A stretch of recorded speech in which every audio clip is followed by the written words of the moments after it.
This is why one of the first reforms was land reform. You know, when I proclaimed martial law, I didn't proclaim martial law alone. It is made to appear as if I just signed the decree and said, I impose martial law on each and every one of you. No.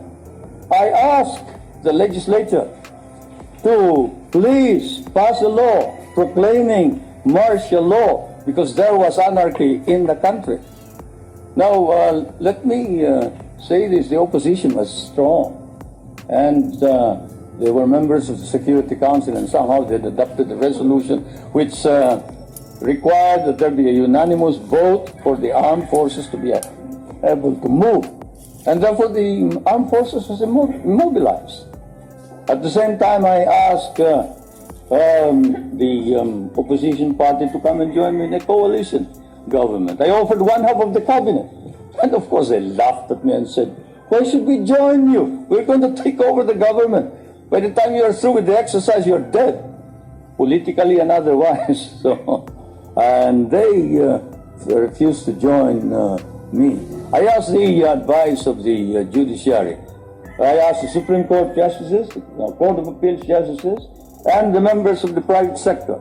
And all of them told me there's only one man who can proclaim martial law, and that is the president.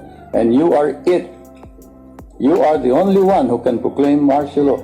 This is why I must carry this particular mark in our history. I could not have transferred to the legislature. Why? Because the legislature did not have the power. What does the Constitution provide?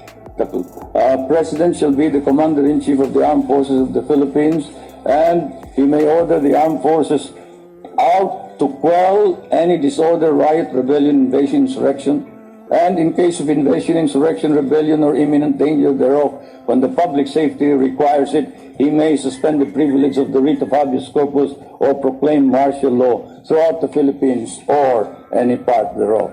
What does that provision provide? It provides that only the president can proclaim martial law.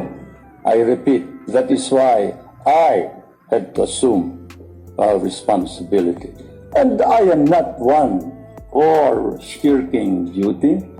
The people said there was necessity for proclaiming martial law.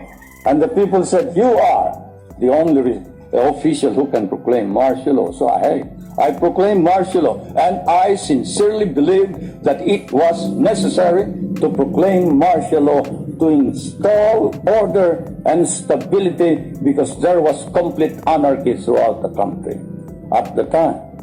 Now, therefore, at that particular period, what was the status of our government? Our government was immobilized, impotent.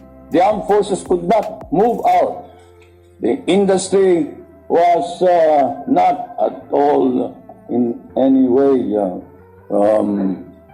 moving. There was no income coming into government. Everybody was running away.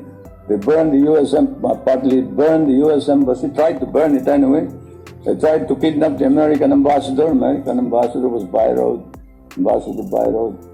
And they tried to kidnap our foreign minister, Romulo, whom you just saw today. And I told him, you better disappear because I will not ransom you.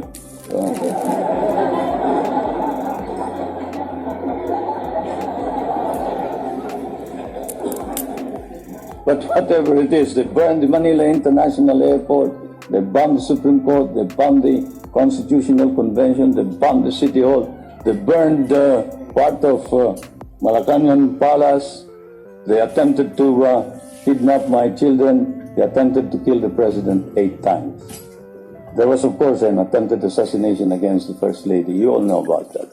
And this required that I immediately act on it, and so I did.